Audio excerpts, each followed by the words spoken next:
Oke, baik, rekan-rekan mahasiswa semua, kita akan lanjutkan hari ini tambahan tentang kembali tentang cacat ya.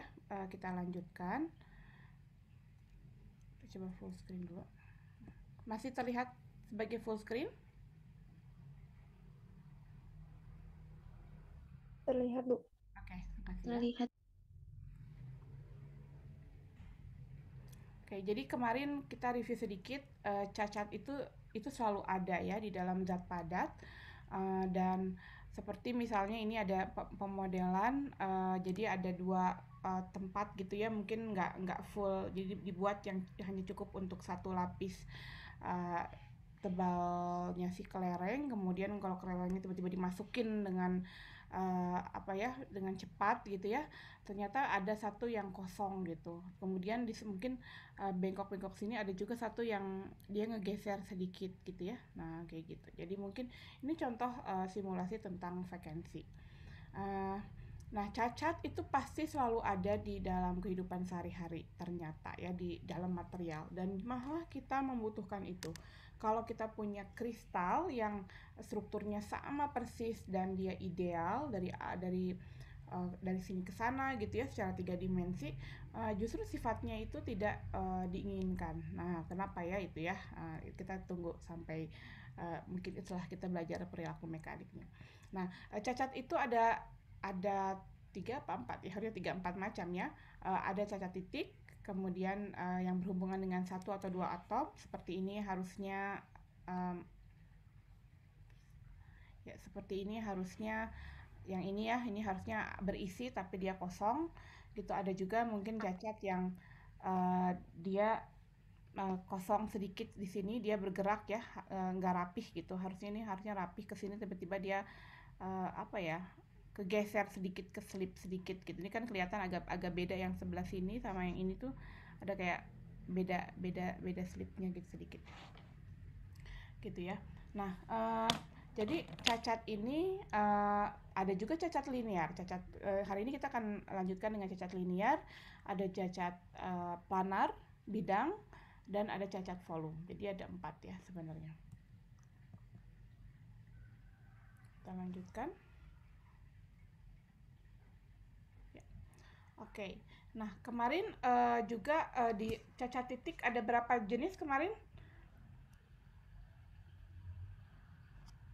Cacat titik itu ada yang namanya vacancy, ada yang kosong, ada yang terisi ya atau interstitial. Nah, yang terisi ini ada dua jenis. Yang terisi ini ada dua jenis. Pertama, kalau dia terisinya di ruangan kosong, ya namanya interstitial atom. Atau ada yang dia diganti gitu, tapi diganti dengan atom yang lain ya.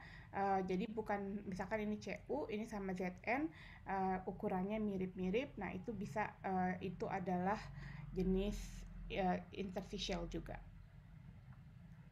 Nah ini ya, jadi kemarin kapan kapan suatu cacat itu atau larutan padat itu dia bisa saling menggantikan. Pertama, kalau beda jari-jari atom solut dan solvennya itu kurang dari 15%.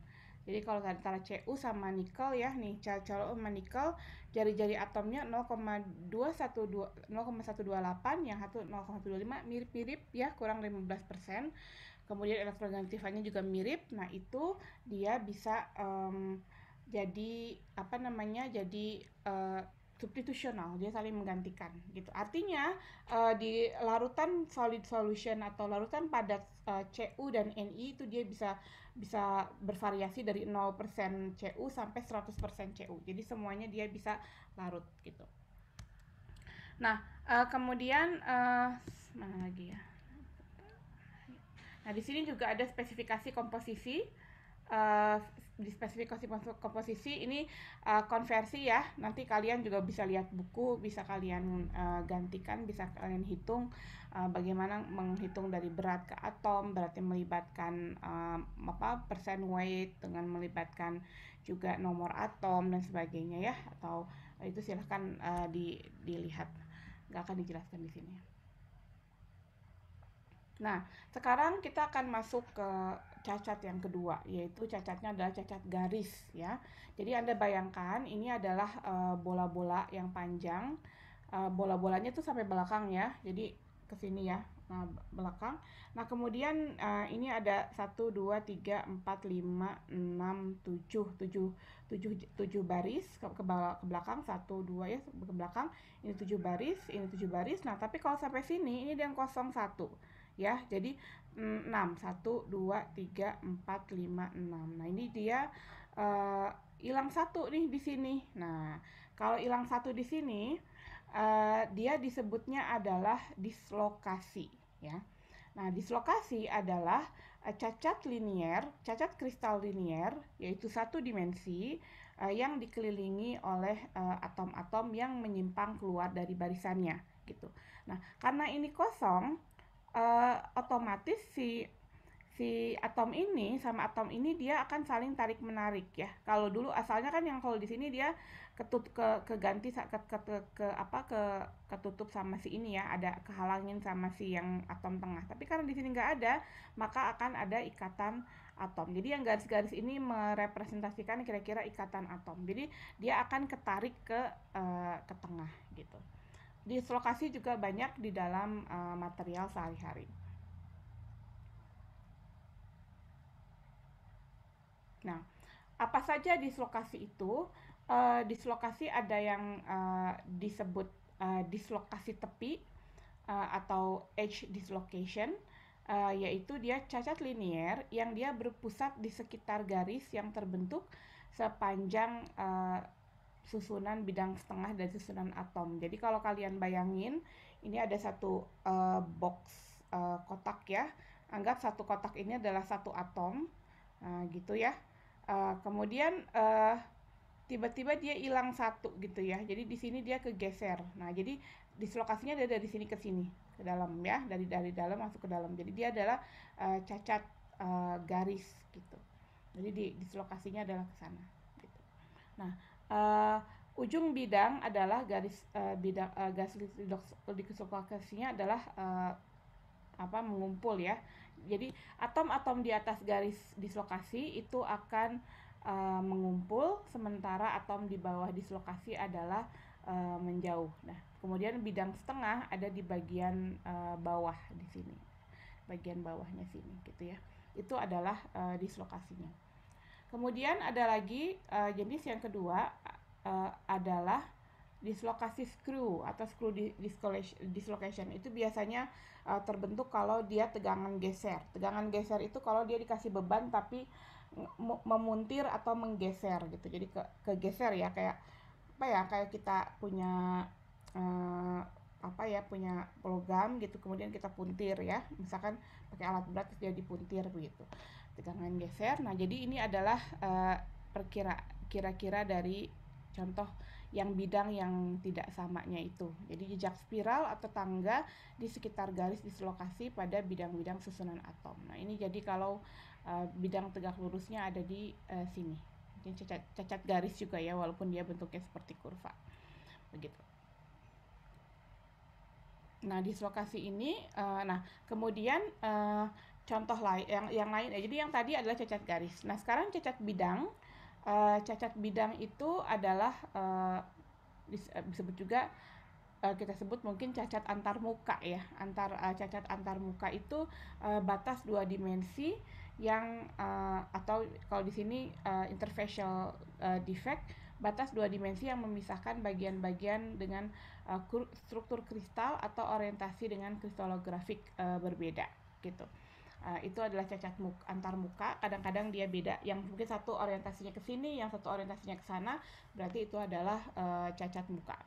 Ada juga cacat permukaan luar di sini ya. Jadi kalau misalkan ini ujung-ujung dari kristal ya, kalau saya pernah kalau dulu ya, waktu saya kuliah tuh saya ngambil satu butir padatan. Waktu itu padatannya adalah CaO ya, kalsium oksida. Terus saya masukkan, simpan di atas mikroskop, terus saya lihat sampai detail. Nah, ternyata permukaannya itu kalau nggak bulat-bulat gitu ya, nggak tapi ternyata dia tuh bentuknya kayak kristal, kayak kotak gitu ya, kayak butir-butir gula ya. Kalau kalau butir gula kita perbesar, nanti dia mungkin ada patahan-patahan segini. Ada kosong di dalam, ada crevice atau lekukan ya, bengkok masuk ke dalam. Ada add atom itu tambahan atom, ada step dia naik, ada dia bengkok, ada kink, ada terrace ya. Kalau ini lebih lebih banyak diperlihatkan dibutuhkan buat teman-teman material yang dia apalagi yang strukturnya butuh mikro ya, misalnya butuh PCB untuk elektronik gitu ya, atau untuk sirkuit-sirkuit yang kecil gitu, dia dia dia akan lihat ujung-ujungnya gitu, lebih seperti itu.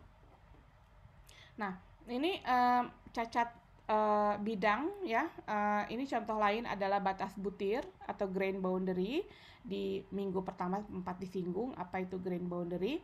Uh, Grain boundary itu kalau kita dinginkan suatu lelehan logam dari ujung-ujung tengah-tengahnya ini dia udah memadat duluan, kemudian dia akan growing atau tumbuh sampai ketemu ke sini, yang ini growing tumbuh ketemu ke sini.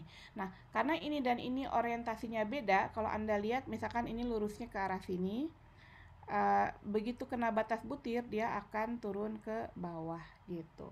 Nah, uh, orientasi pemisah dua butir ya, jadi dia adalah batas pemisah dua butir dengan orientasi kristografik yang berbeda. Nah, ketidaksempurnaan padanan atom atau atomic mismatch akibat perbedaan orientasi kristal.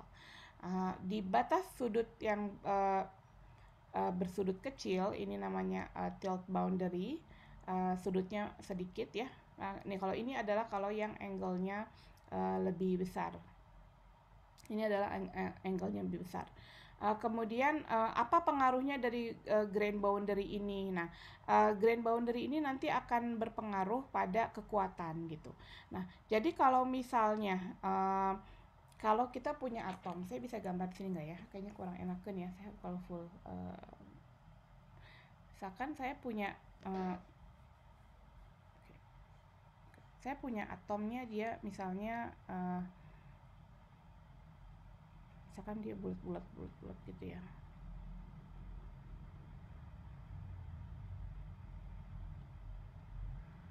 Misalkan dia full atomnya dia lurus gitu ya, atomnya benar-benar kayak kayak kotak gitu. Nah, kalau kita kasih beban, mungkin saya izin untuk ini ya, untuk di end show aja, karena kalau kadang-kadang kalau saya full screen suka susah untuk mencatat. Sebentar, saya gedekan aja dulu.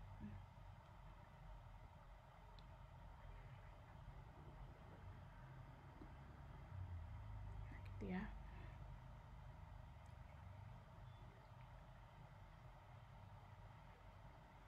Oke. Ya, ini lebih enak. Jadi misalkan dia benar-benar ada kotaknya lurus semua. Ya. Nah, kalau kita kasih beban satu gini, maka ya, maka yang ini si atom-atom ini dia akan ikut lama-lama kegeser ya. Lama-lama kegeser, terus dia akan jadi mungkin yang satu begini, kurang enak. Yang satu begini, yang satu mungkin bakal begini. Karena di push gitu ya, kayak kita motong apa ya, kayak kita motong, kalian punya agar-agar ya, punya jelly, terus agar-agar kotak gitu, misalkan yang satu ditekan terus satu ditekan arah sana, nanti dia akan gampang lepas gitu. Kenapa? Karena dia misalkan kalau di daerah sini semuanya yang ini bakal kegeser set kalau kita didorong gitu, karena nggak ada penahan. Yang nahannya adalah hanya ikatan-ikatan logam. Jadi kalau kita ngasih beban yang jauh lebih besar dari ikatan logam, maka si ikatan logam ini akan putus gitu. Nah, tapi kalau misalnya dia ketemu ke sini, si dorongan ngedorong dorong dorong dorong, nah ketemu ke sini gitu ya. Nah, energi yang diperlukan untuk pindah dari sini ke sini itu dia ke seberangnya itu akan butuh energi yang lebih gitu. Jadi nggak bisa mentok gitu ya, baru dia geser gitu. Jadi butuh energi lebih untuk menembus batas butir gitu. Nah, jadi energi batas butir, jadi batas butir itu dan batas butir itu juga lebih reaktif. Jadi artinya kalau kita punya batas butir, karena ada punya batas butir, kalau kita mendapat beban, kalau kita dorong, kita mendapat beban di sini, nah dia akan ketahan dulu di sini sebelum bebannya diteruskan ke sana, gitu. Sebelum bebannya diteruskan ke arah sana. Artinya secara konsep, kalau dia punya batas butir itu dia lebih kuat daripada kalau dia punya kristal murni, gitu. Kalau dia punya kristal murni, misalkan saya simulasikan 1 2 1 2 3 1 2 3 1 2 2 3 ya. Kalau saya push ke sini, dia nggak ada penahannya di sini, nggak ada penahannya apa-apa. Jadi ya dia bakal kedorong aja gitu. Nah, tapi kalau di sini dia lumayan ada penahannya karena dia harus energinya harus dipindahkan ke sini gitu. Jadi material itu kalau dia dapat energi, dia akan ditahan dulu sama si atomnya. Kalau dia nggak bisa, nanti dia akan mulai bengkok gitu ya. Nanti saya akan jelaskan ngaruhnya ke partikel mekanik gitu. Itu adalah contoh-contoh jadi kenapa kita perlu tahu tentang apa jenis-jenis dari batas jenis-jenis dari cacat. Nah, berikutnya adalah Nah, ini. Berikutnya adalah batas kembaran ya. Batas kembaran juga sama, batas kembaran juga adalah cacat bidang berarti. Nah, dan di batas kembaran ini adalah batas butir yang tersusun dari atom-atom seperti gambar cermin pada kedua sisi. Jadi namanya twinning atau twin boundary. Dia terbentuk akibat penerapan gaya geser mekanik gitu ya, atau kadang-kadang dia perlakuan panas atau annealing. Ya. Oke. Jadi itu cacat-cacat yang kita akan yang kita tahu ya, topik-topiknya seperti apa, dan ini pengaruhnya seperti apa. Nah, kita sebagai engineer ya, sebagai calon-calon insinyur, sebenarnya kita akan lihat ke aplikasinya. Aplikasinya ada di bab berikutnya. Ini tugasnya ya yang kemarin. Oke, saya akan lanjutkan dengan bab berikutnya. Oh ya, sebelum kita lanjut ke bab berikutnya, kita coba lihat dulu tentang video lagi. Tentang hari ini cukup banyak videonya karena kita ingin lihat. Saya lihat ke bawah dulu.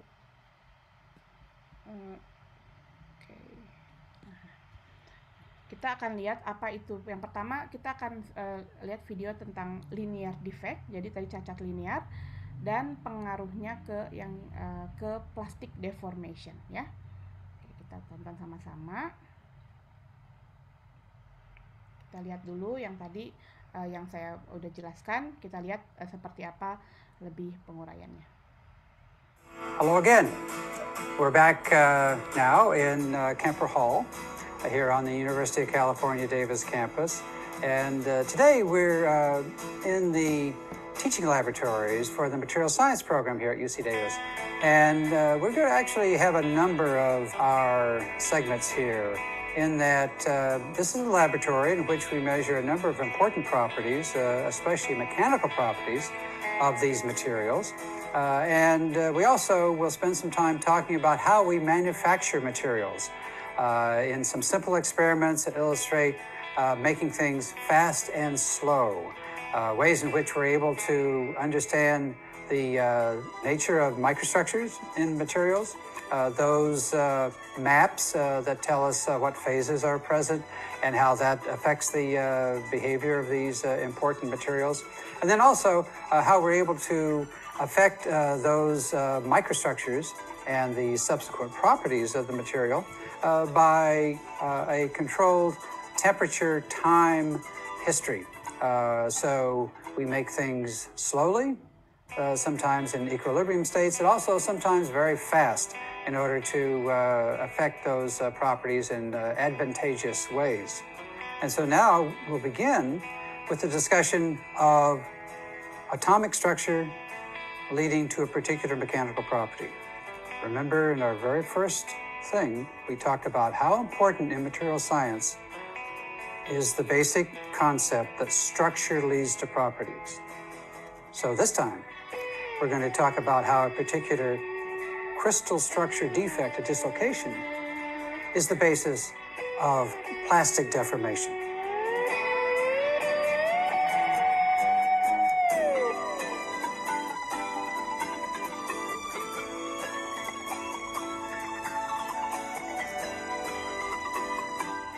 So now let's talk about the relationship between a particular crystal defect and edge dislocation and an important mechanical property, plastic deformation. So I want to, first of all, define a dislocation, a very specific and simple type, the edge dislocation. And so let me use a simple model for that.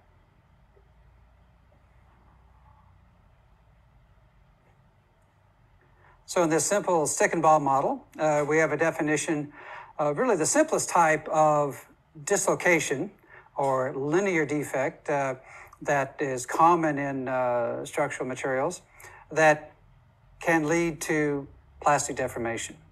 And so think of this as a very simple example of a metallic crystal structure, an idealistically simple cubic arrangement of atoms.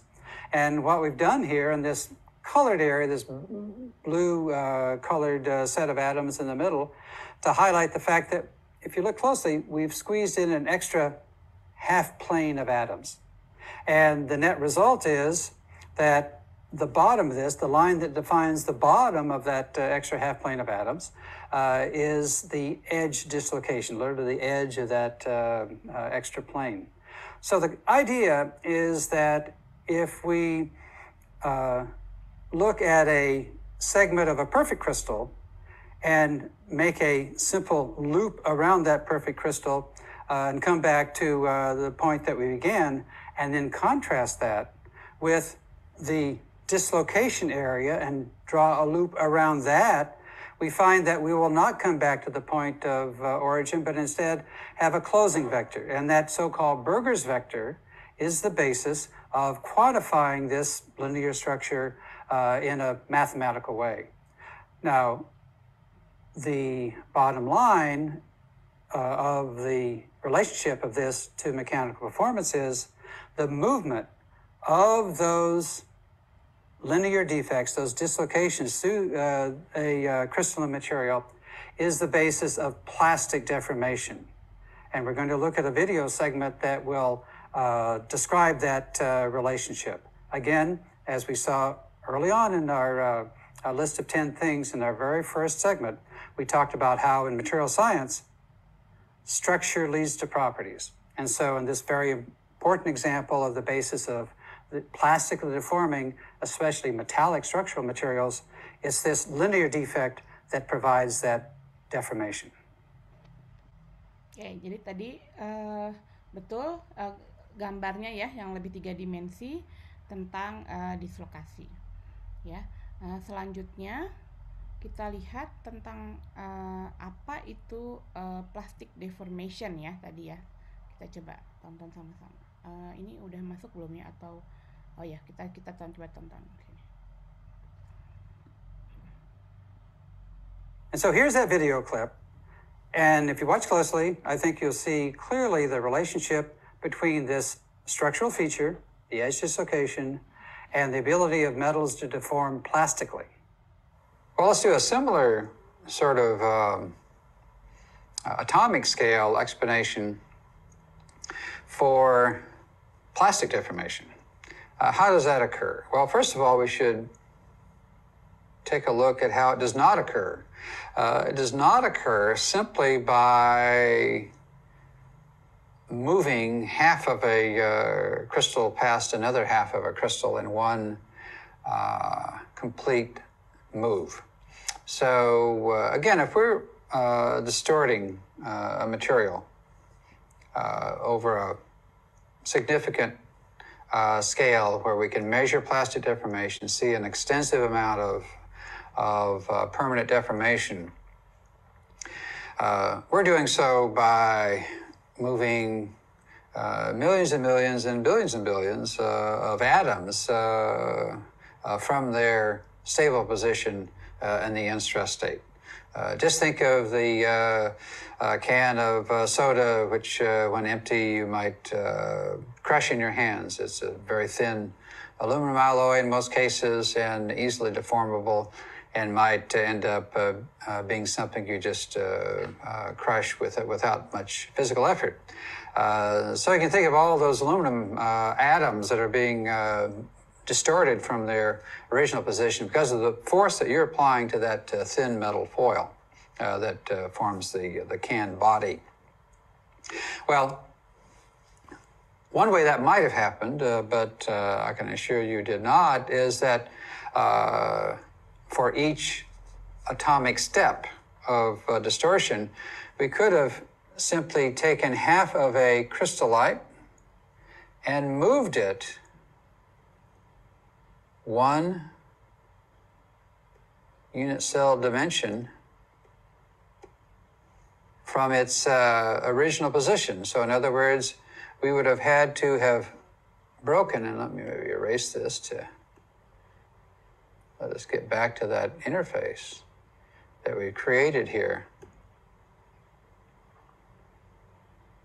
If we deform this material by that one unitary notch of sliding half the crystallite relative to the other half, we basically have had to break every one of these bonds simultaneously. And that's an enormous energy expense. So this is where we invoke what we had been referring to back in our discussion of defects in crystals, and those linear defects, those dislocations, they allow this to happen in a much more energy efficient manner. So in this fine sketch here, let me zero in on the details and just colorize this to give us a little better sense of exactly what's happening. We start out with the same little slice of otherwise perfect crystal that we had before. We're going to want to move the upper half of this crystal relative to the lower half. I have a little dashed line that represents that. And we're doing this under a shearing load. Look at all these little combinations of simultaneous arrows going opposite directions, above and below. So we're shearing this material. We want to literally shear it in half.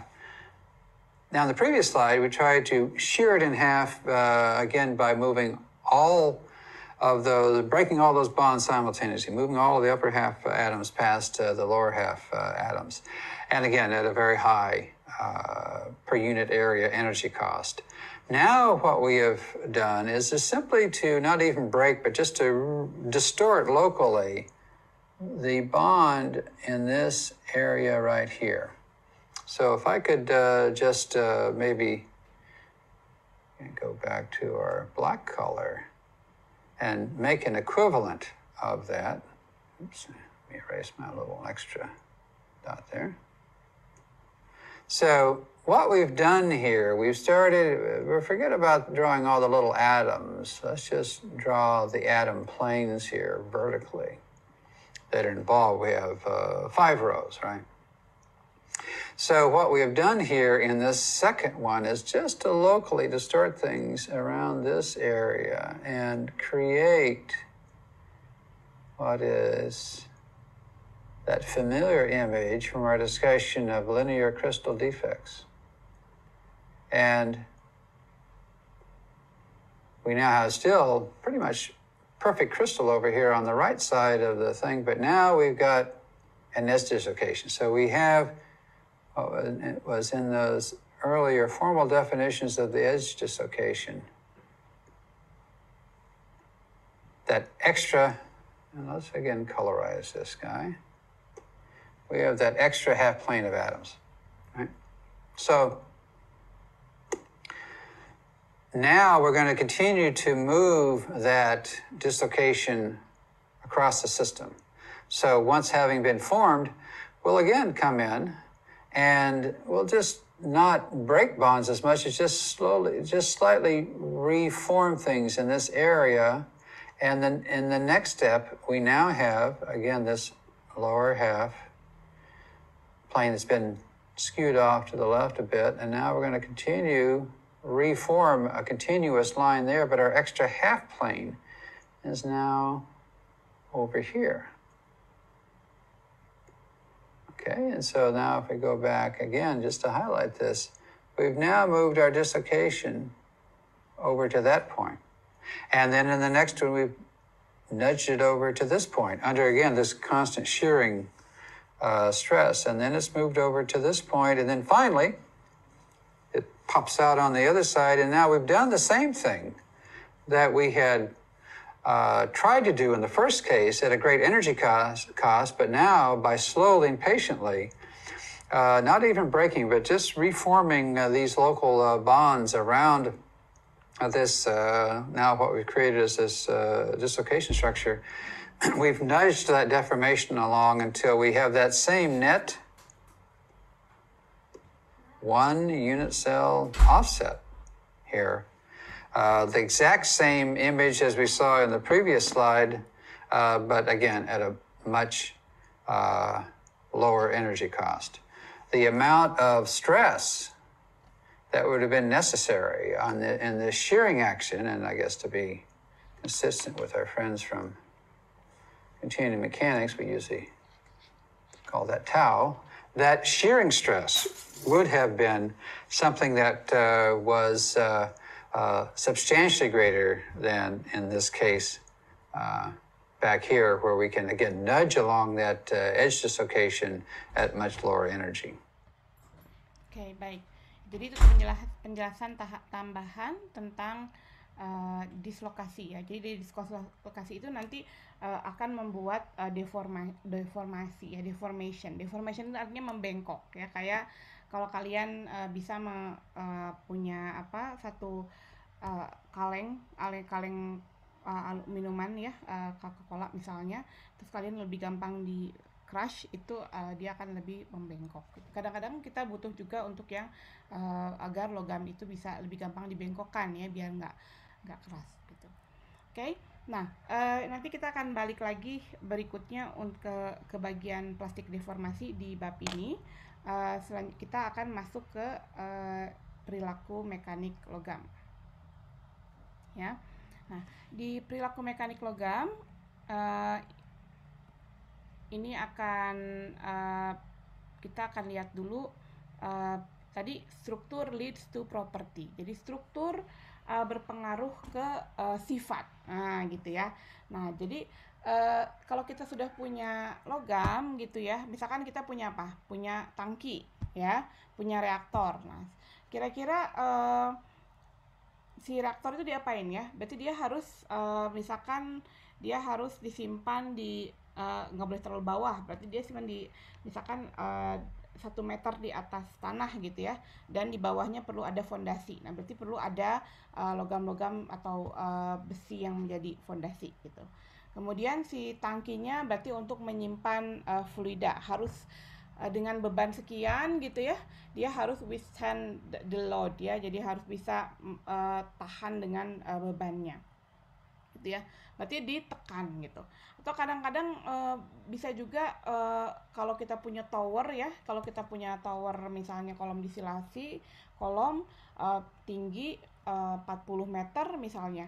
Nah, makin 50 meter ke atas itu dia banyak angin gitu ya, banyak angin, kemudian gempa bumi dan sebagainya. Berarti bisa jadi dia akan bisa kegeser ke kanan, kegeser ke kiri ya, ketarik ke kanan, ketarik ke kiri oleh angin gitu. Nah, jadi itu sangat berpengaruh terhadap dia apakah bisa menahan itu semua atau tidak. Nah, itu adalah sifat mekanik logam. Faktor-faktor apa saja yang berpengaruh terhadap sifat mekanik, yaitu kita akan nanti belajar ada beban tarik, jadi sama-sama ditarik. Kalau kalian punya Play-Doh ya, mana saya nggak punya Play-Doh di sini. Ada ditarik, kemudian bisa juga digeser. Nah, digeser itu yang satu arah ke sana, yang ke kanan, yang satu arah ke kiri. Jadi dia ke geser ya, ke shear stress kalau kalian ingat di apa di peristiwa perpindahan. Kemudian bisa juga dipuntir, jadi diputar ya, diputar seperti itu juga beban puntir ya. Kemudian ini besarnya waktu pembebanan, kemudian besarnya beban, kemudian lama waktu pembebanan. Kita dikasih waktu beban sedikit, misalkan kemudian di load unload misalnya ya, satu kali tangkinya penuh, kemudian berikutnya nggak langsung dituang lagi, misalkan di tap up, dialirkan keluar fluidanya, berarti dia kosong, kemudian dia di tap lagi penuh lagi, terus dia kosong lagi. Nah itu waktu juga akan berpengaruh juga. Kemudian juga kondisi lingkungan, jadi temperatur ya, kalau temperaturnya tinggi nanti berpengaruh juga. Jadi kalau kita nyimpen fluida itu misalkan tetap biasa, misalkan 200 derajat, ada minyak 200 derajat dan cukup lama, yaitu logamnya nanti akan berbeda digunakan kalau misalnya kita simpan minyak di temperatur ruang, misalnya seperti itu ya. Atau fluida-fluida yang temperatur tinggi itu beda dengan temperatur ruang. Kemudian saat kondisinya inert, nah dengan yang korosif, misalkan kalian nyimpen tangki biodiesel ya, mana yang berbeda dengan untuk yang korosif gitu. Ya bahkan apalagi kalau kondisi lingkungan ini dia benar-benar sangat berpengaruh ya. Kayak misalnya kalau kita pasang pasang uh, tempat keluaran air di kamar mandi ya, tempat keluar air di bawah itu oke, saya mau yang stainless steel misalkan ya. Waktu itu saya pernah ya waktu itu beresin kamar mandi, terus saya perlu yang keluarannya air di bawah ya, yang di lantai. Oh, saya mau beli yang stainless steel. Kami beli yang stainless steel waktu itu ya. Oh, oke, bagus gitu. Nah, ketika dia ditutup, kemudian ketika dia tutup kan dia butuh butuh skrup gitu. Nah, tukangnya yang ngambil tukang seadanya aja, dia pakai baja karbon biasa gitu ya, pakai besi biasa. Ternyata ya pun kalau mandi ada sabun, ada basa gitu ya, lama-lama walaupun si lantainya itu yang buat tempat air keluar dia tidak korosi, tapi si skrupnya ya duluan korosi. Nah, jadi ini juga berpengaruh juga. Nah, untuk keperluan di pabrik kimia, tentunya ada berbagai pihak yang perlu mengecek ya, ada pengujian juga, kita harus konsisten, baik dan harus mengikuti standar, baik standar ASTM, SSNI dan sebagainya. Nah, untuk structural engineer itu dia beban ya, ada beban tertentu dan distribusi tertentu, nanti dia akan melakukan analisa tegangan ya dan distribusinya. Nah, biasanya sekarang udah bisa pakai software ya. Suami saya dosen di mesin, bidangnya memang yang ini, jadi lebih ke misalkan ada pipa bawah laut berapa puluh kilometer, atau nggak misalkan ada pipa dalam tanah, misalkan dari kemarin tuh lagi dari Kota Batang ke Semarang misalnya.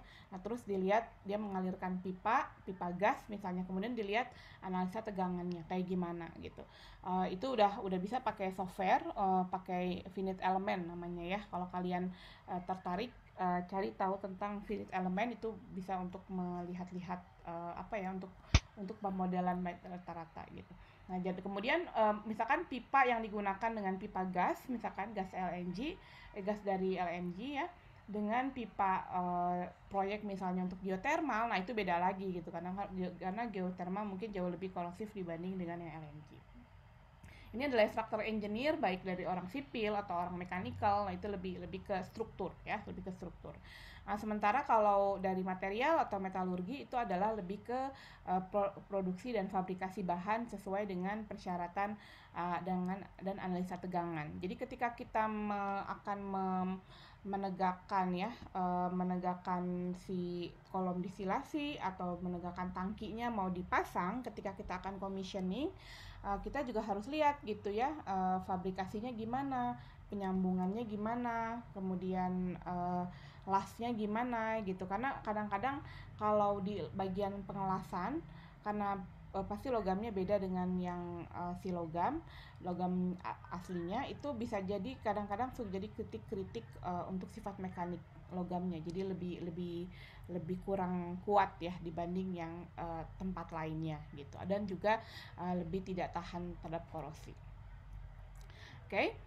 Nah, kita akan lanjutkan di sini. Nah, ini sekarang kita lihat sama-sama konsep tegangan dan regangan ya, atau stress dan strain. Jadi stress itu adalah tegangan, tegangan itu adalah beban dibagi dibagi ini ya, dibagi luas permukaan. Saya enakan yang Nah, jadi kita akan lihat spesimennya adalah seperti ini. Nah, misalkan ini beban tarik awalnya A0. Nah, kalau dia ditarik, kalau dia mungkin L-nya akan memanjang dan A-nya di sini akan mengecil ya, akan mengecil gitu. Akan lebih kecil dari ini. Gitu. Sementara itu, kalau beban tekan, misalkan ada awalnya adalah L0, ketika dia ditekan mungkin dia akan jadi L yang lebih kecil dari L0. Kemudian ini mungkin A-nya bisa jadi lebih besar gitu. Itu adalah beban tarik ya, penampang serata.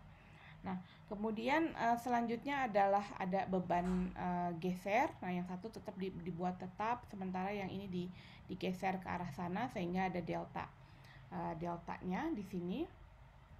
Dan sementara kalau puntir yang satu ditahan di bawah, kemudian diputar diputar melingkar gitu ya, sehingga ini ada kayak beban puntir di sini. Nah, untuk mengetes stress dan strain ini ada spesimennya. Jadi misalnya saya mau ngetes logam stainless steel 316 misalnya ya, SS 316. Maka kita akan ngambil sedikit potongan si stainless steel, kemudian kita bawa ke bengkel ya, tolong dibuatkan spesimen seperti ini. Jadi kita harus ngikutin standar ya. Spesimennya bentuknya kayak silinder, tapi dia agak mengecil di tengah. Misalnya ini ada sekitar 2 sampai 2,5 inci, atau mungkin sekitar rata-rata mungkin sekitar 6 ya, 6 atau 8 mm. Kemudian ada diameternya juga. Gitu ya. Nah, kemudian nanti dipasang di alatnya. Ya, nah ini. Jadi alatnya uji tariknya seperti ini. Ini adalah hubungan beban dan penambahan panjang ya. Jadi si spesimennya di sini, spesimennya kadang ada yang bentuknya silinder, ada yang kalau yang ini bentuknya dia seperti kayak stick es krim ya. Dia lempeng gitu, dia bentuknya lempeng. Jadi di sini ditahan, di sini juga ditahan ya, dikencangkan. Kemudian di si mesin ini dia akan mulai narik gitu, narik. Nah, bebannya adalah F gitu. Sementara A-nya adalah A0, luas penampang dia di tengah, cross section ya, luas penampang dia di tengah gitu. Maka engineering stress, kenapa kita sebut engineering? Karena sebenarnya dia bukan true stress ya, bukan tegangan yang beneran, karena kan kalau dia tegangan itu kan F dibagi A. Sementara kalau kita lagi tarik, A-nya kan dia mengecil, jadi harusnya berubah gitu. Tapi kita selalu pakai engineering stress karena lebih gampang untuk diukur. Jadi F dibagi A0 gitu. Nah, sementara engineering strain atau regangan itu disebut dengan epsilon ya. Saya minum dulu. Epsilon ini adalah L-nya ya ketika akhir dikurangi awal dibagi L awal. Jadi sama dengan delta L dikurangi 0. Ya. Nah, kemudian sementara itu kalau uji tekan ini ada spesimen ya. Nah, spesimennya di sini. Nah, ini tekanannya dia turun ke bawah, di jauh lebih ditekan gitu. Itu adalah uji tarik. Ya. Alat instron ada di material, ada juga di teknik mesin yang pasti ya. Jadi kalau kita kadang-kadang kita butuh uji tekan atau uji tarik, nah itu biasanya ya kita pinjem ke lab tersebut, kita ikut pakai tersebut. Kemudian ada juga uji geser dan uji puntir. Untuk uji geser ini kayaknya satu dibuat tetap di sebelah sini, terus yang ini dia mulai dipuntir alatnya. Ya, jadi ini jadi tegangan gesernya adalah F dibagi 0, dan tegangan gesernya adalah kita sebut gamma, adalah tangen theta. Jadi dia muter ya. Jadi satu tetap, misalkan ini ada satu spesimen, yang satu dibuat tetap tapi di atas dipaksa untuk memuntir. Jadi mau nggak mau kan si tengahnya dia ikut muntir gitu ya, ikut memuntir gitu. Nah, tegangan geser itu adalah tau, itu fungsi dari torque dan temperatur ya nih. Kemudian tegangan geser fungsi dari sudut puntirnya juga gitu. Oke. Ya. Nah, kemudian pertimbangan geometris pada status tegangan gitu. Nah, biasanya suatu bidang itu ketika dia tegangan yang dihasilkan oleh gaya tarik, gaya tekan, gaya geser, dan torsional terjadi sejajar atau tegak lurus dengan permukaan datar. Jadi dia kalau bebannya arahnya satu ke atas, bebannya bawah ke bawah gitu, dia akan ketarik ke atas atau ke bawah. Nah, tapi sebenarnya kalau setiap kristal dia kan punya spesimennya masing-masing ya. Dia punya arah bidang slipnya. Seperti karena ada BCC, ada yang HCP gitu ya. Jadi dan di bidang yang terjadinya bisa jadi dia miring seperti ini gitu. Jadi dia mungkin aslinya sebenarnya kalau secara locally di sini dia akan ngikut si bidang kristalnya itu gitu. Kalau kebetulan bidang kristalnya misalnya seperti ini, maka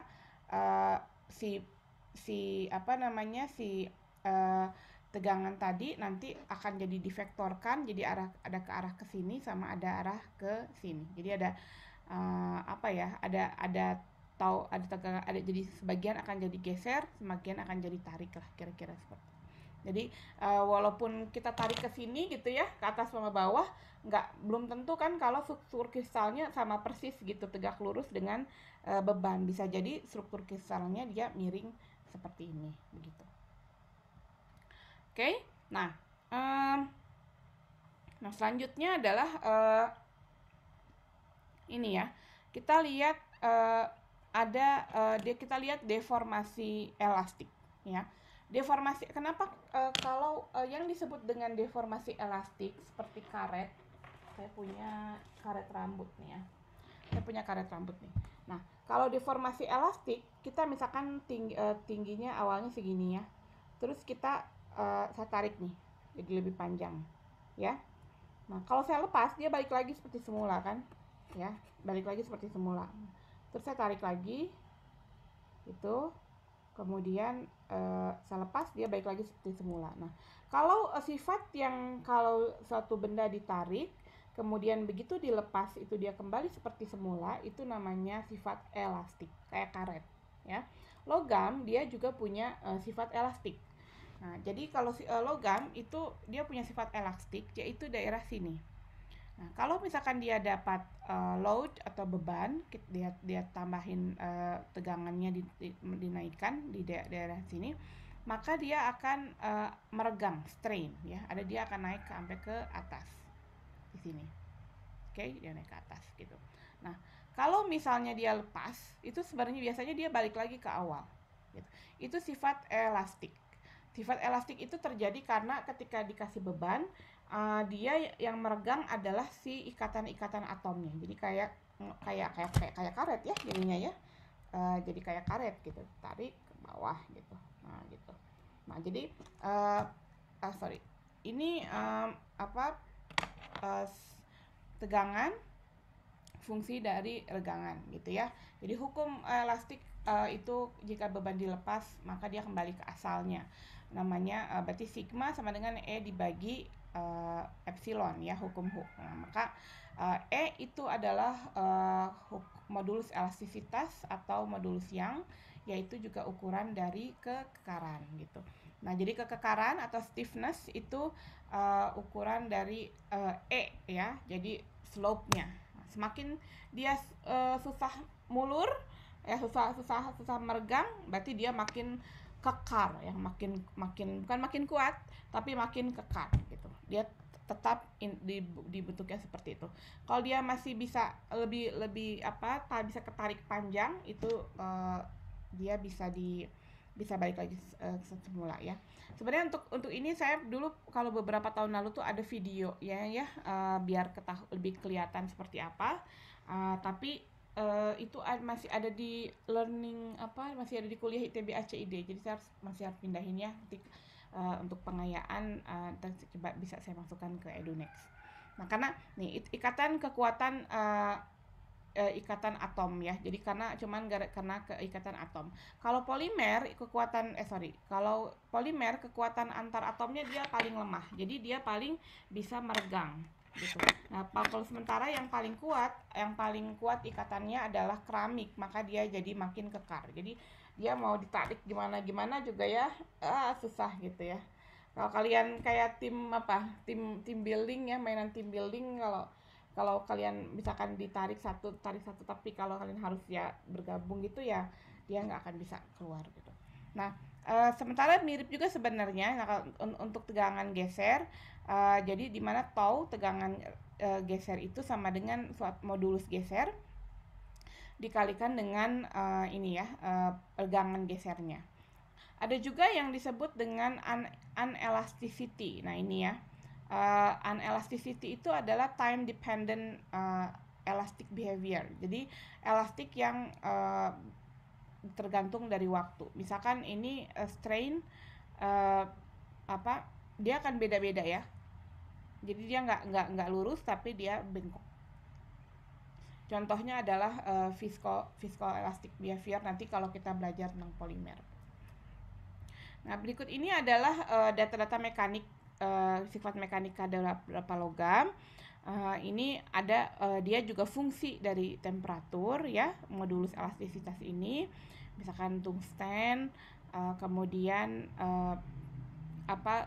steel, kemudian aluminium, dia makin tinggi temperaturnya dia makin kecil modulus elastisitanya.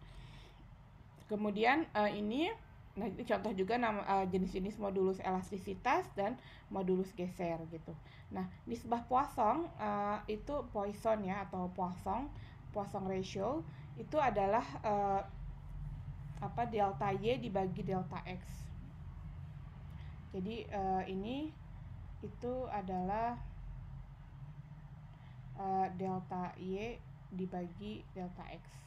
Maksudnya delta atau jadi berapa delta dia panjang sama dia mengecilnya lah, kira-kira seperti itu. Itu adalah Poisson ratio. Nah, kalau kita lihat modulus elastisitas ini ya, saya pengen tahu, mungkin ada yang bisa jawab.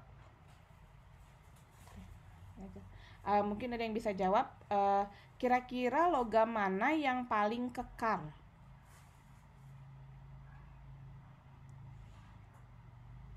Coba, logam mana yang paling kekar?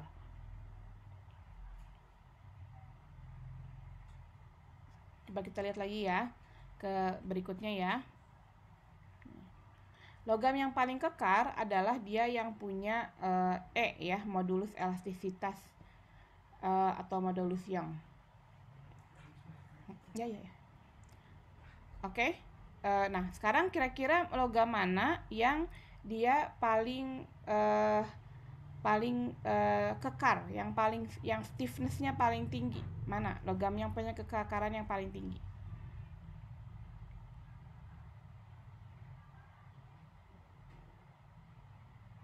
Ada yang mau jawab?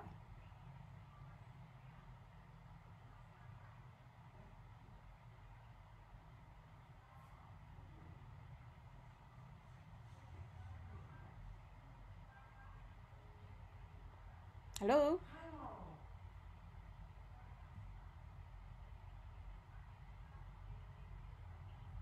Mana yang logamnya paling kekar? Ini ada aluminium, ada kuningan, ada ada koper, ada Cu, ada Mg, ada Ni, ada baja, ada titanium, ada wolfram. Mana yang paling kekar di sini? Kalian mau lihat mau yang mana datanya?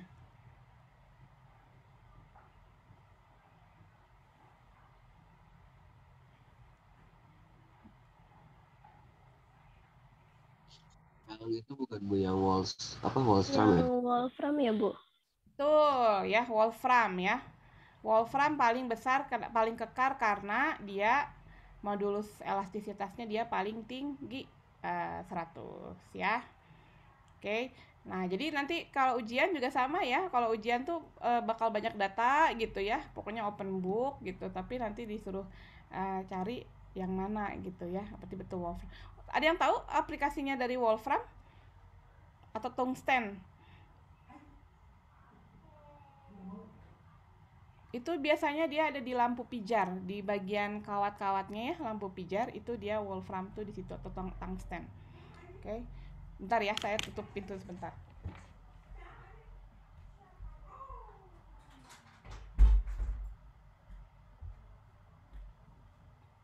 Oke.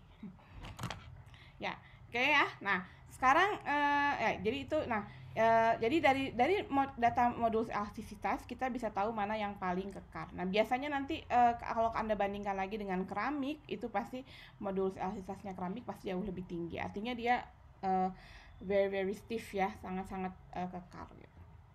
Nah ini bukan delta Y sama X ya, berarti E ke arah Y dan E ke arah Z maksudnya ya.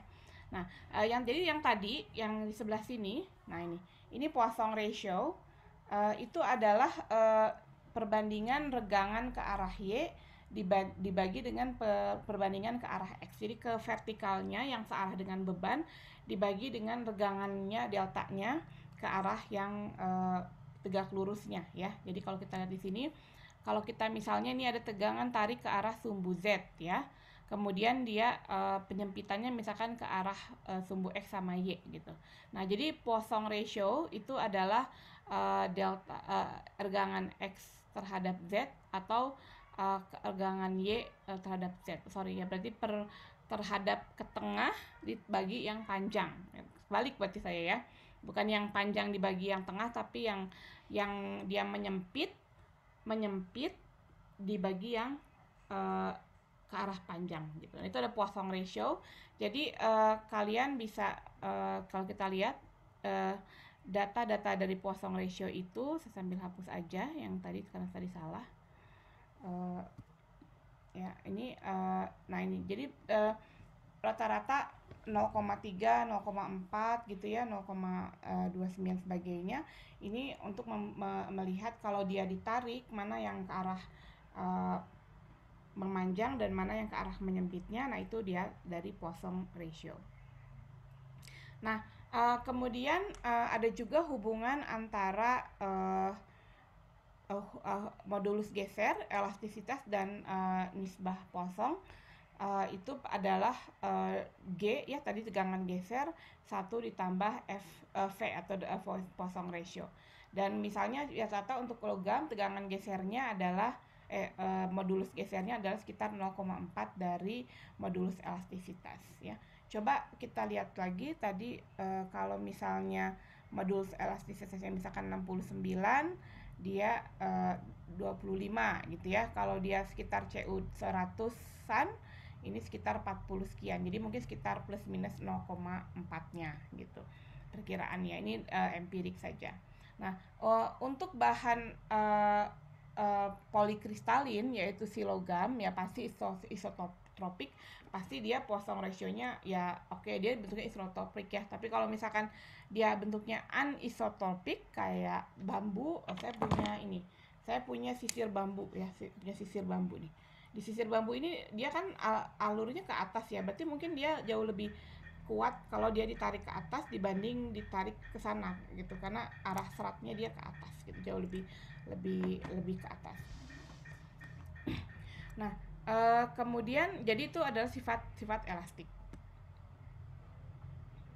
Nah, sekarang kita lihat ke apa itu deformasi plastik. Tadi sudah disebutkan berapa kali ya, plastically deform gitu.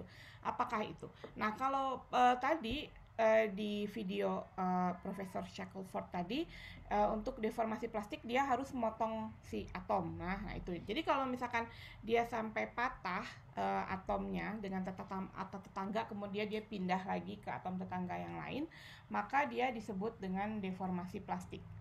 Kalau dia deformasi plastik, kenapa disebut plastik? Artinya karena kalau misalkan dia udah dibengkokin, dia nggak bisa balik lagi ke semula, gitu. Kecuali dilurus-lurusin lagi. Kalau kalian punya kaleng, terus kalian ringkes gitu ya, nah itu dia itu deformasi plastik. Jadi misalkan jadi dari sini sampai sini, ya dari bawah sampai atas ini dia adalah sebenarnya cukup yang elastik ya, dari bawah sampai ke atas terus dia turun lagi ke bawah, dia adalah elastik ya.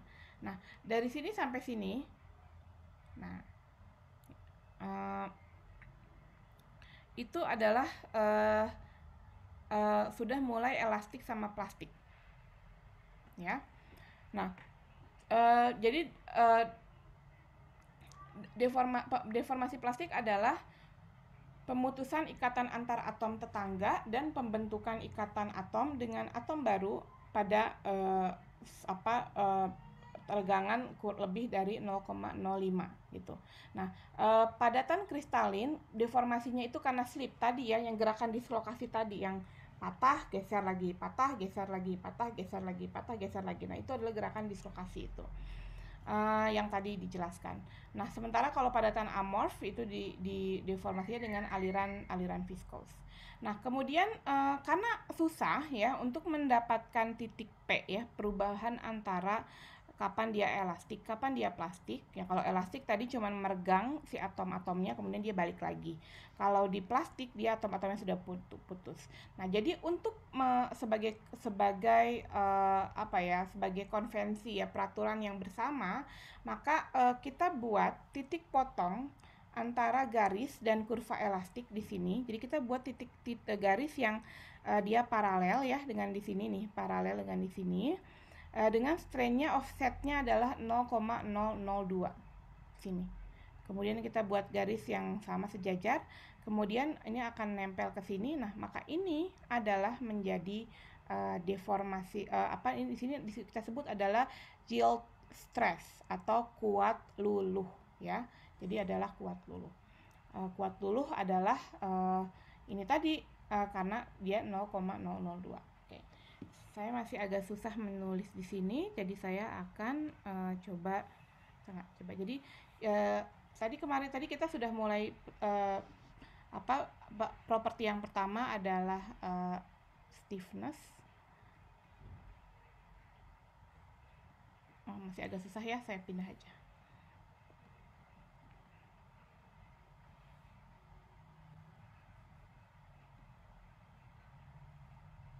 Oke, kita kecilin sini biar lebih gampang.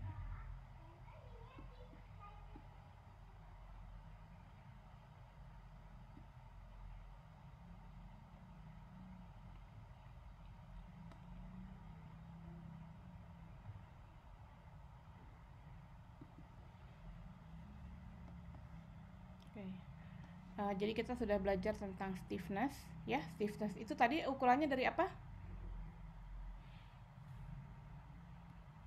Tadi stiffness itu ngitungnya dari mana? Menurut elastisitas. Yes, betul.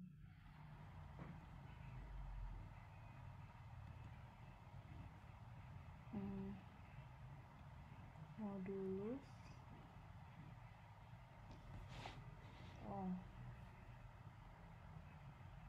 elastisitas.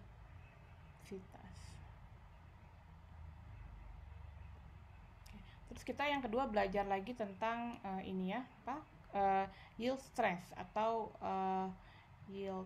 Kenapa saya masih enak ini?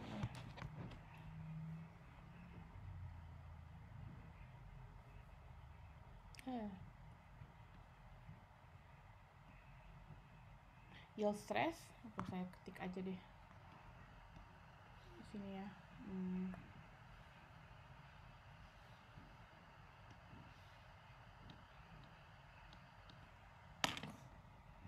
Ups. Ini coba ketik ya. Jadi Anda udah belajar tentang stiffness, ya. Kemudian belajar tentang yield stress atau kuat luluh.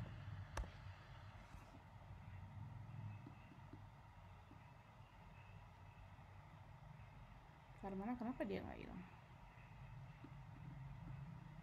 Ini disebutnya adalah kuat luluh. Kalau stiffness itu disebutnya adalah kekekaran. Udah 2 sifat ya.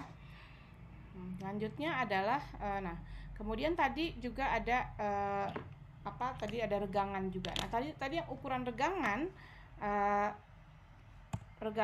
yang ada ukuran regangan itu disebutnya adalah nanti kita akan lihat itu adalah ductility. Nah, ini diambil dari, kalau ini diambil dari E ya, kalau ductility itu diambil dari epsilon. Mana epsilon? Mana equation?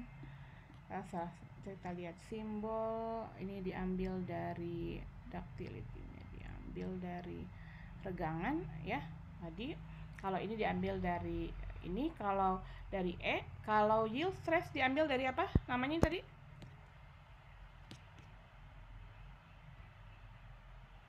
Sigma apa tadi? Sigma Y. Ya tadi ya. Kita cari equation lagi. Kita cari satu jadi lama. Sigma Y mana? Sigma.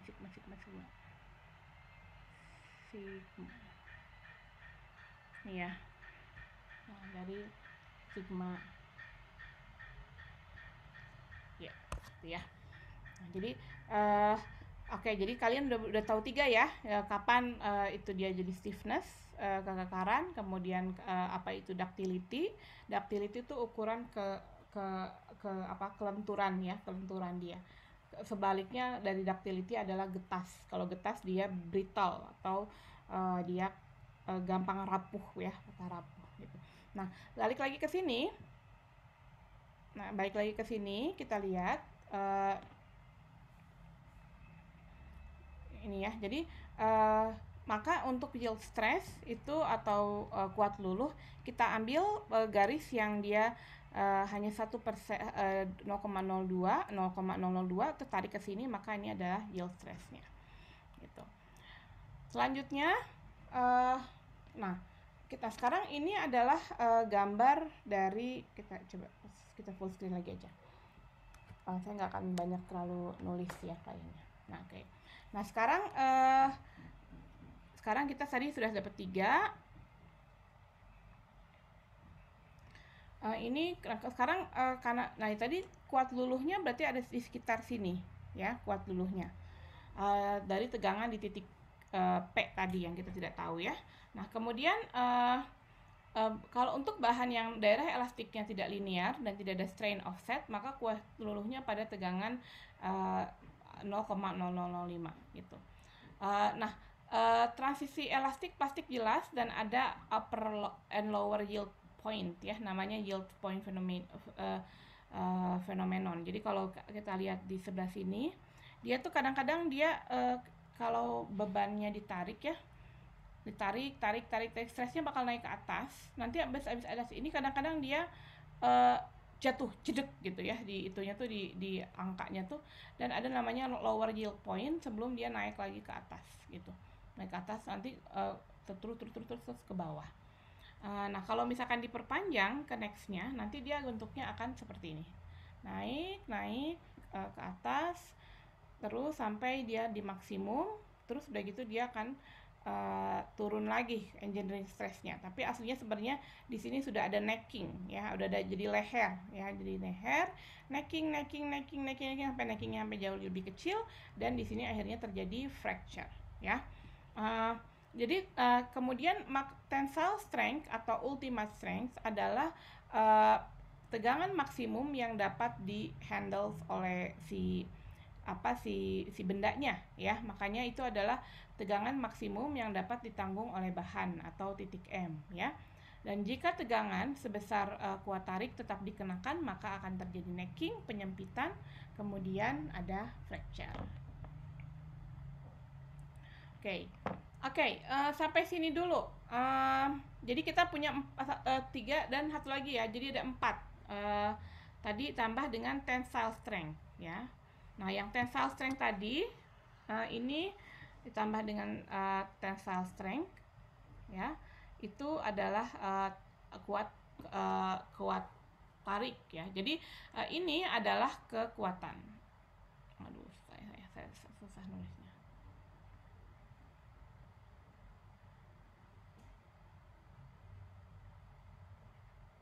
Ya, itu adalah kekuatan. Jadi kita sekarang punya 4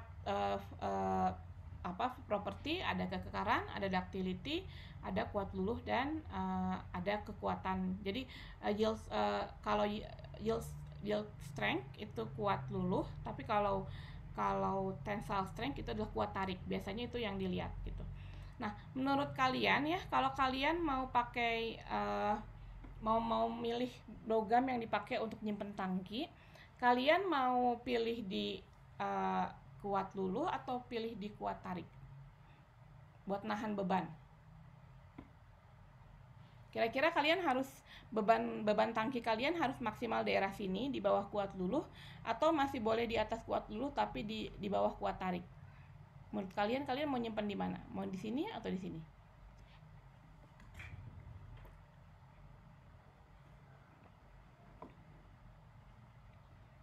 Apa yang terjadi kalau udah di sini?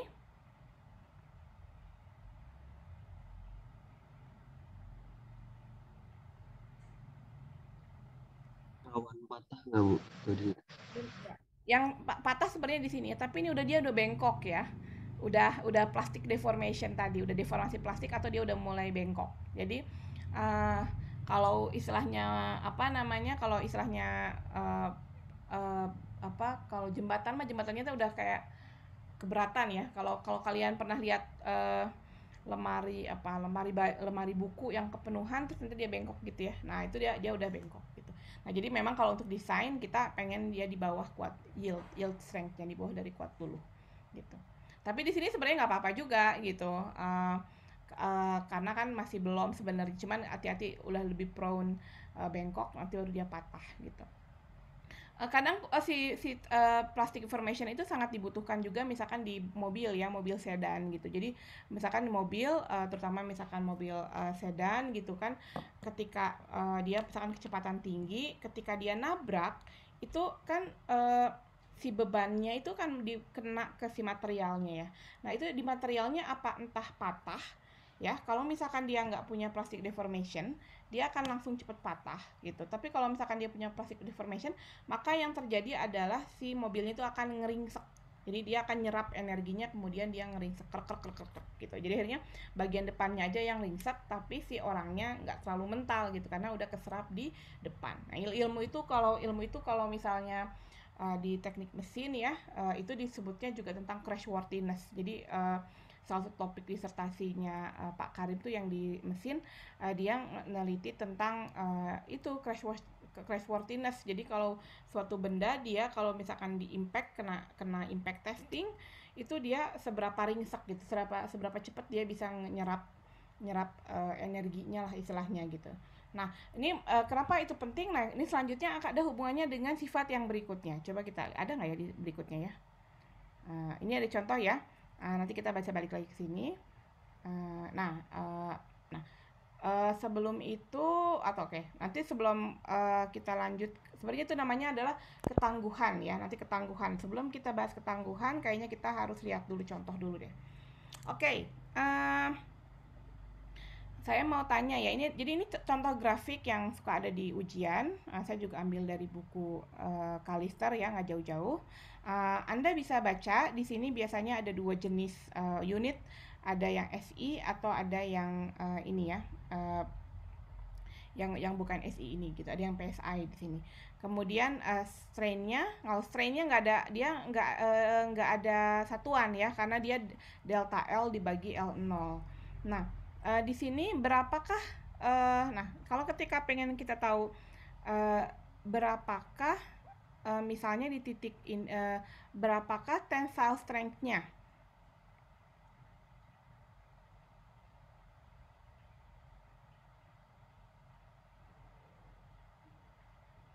Berapa tensile strength-nya?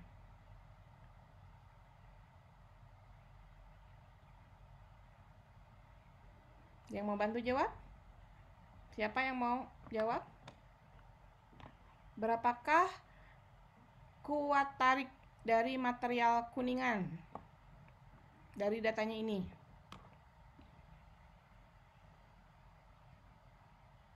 Jawabannya apa? Mana?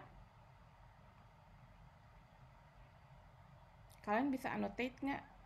Kalau kalian mau bantu anotasi, mau ikutan coret, boleh loh. Maaf Bu, boleh diulang Bu?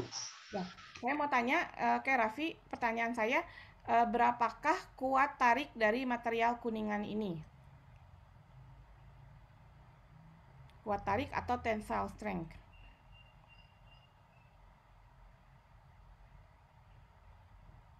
Ibu yang 450 megapascal itu ya, Bu?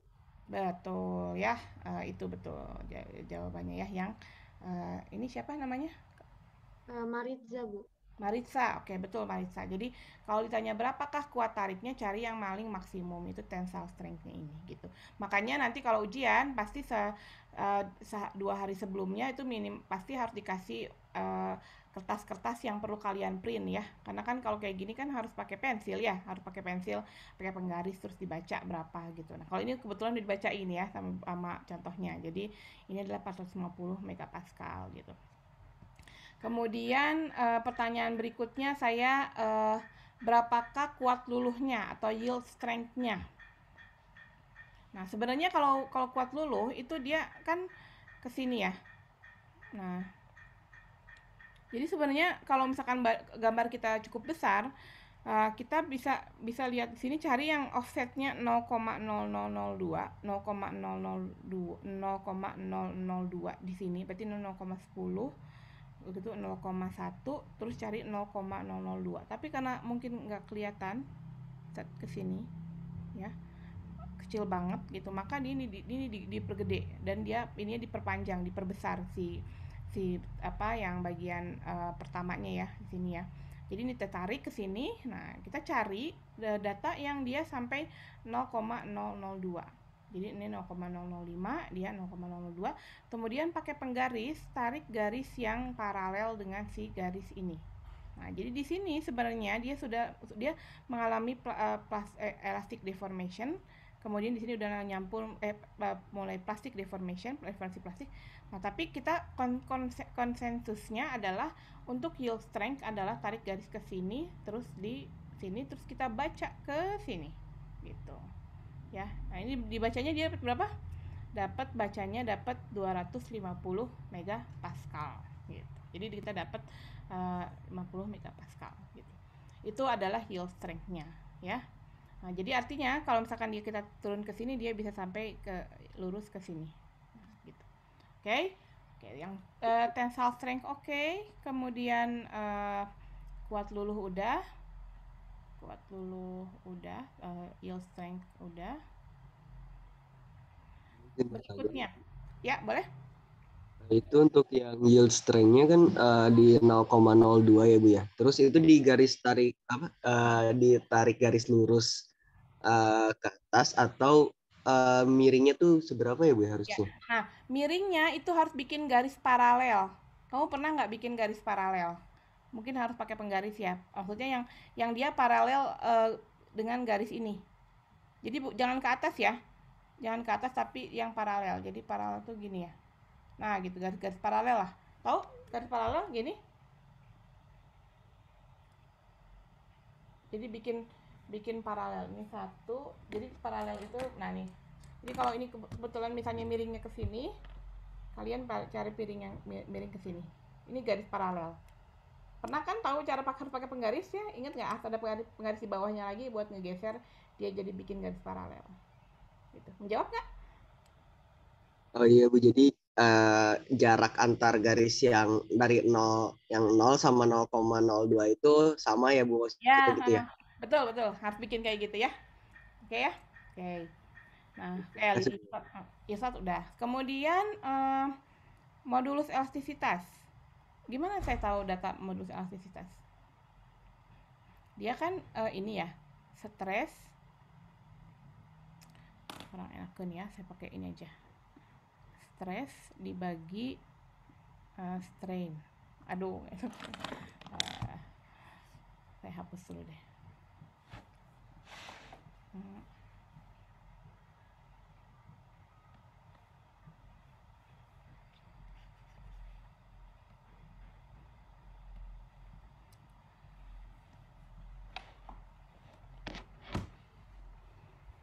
Oke, ini kan stres dibagi strain ya. Nah, stresnya atau TS kalau YS di sini kita bisa ambil dari si YS-nya.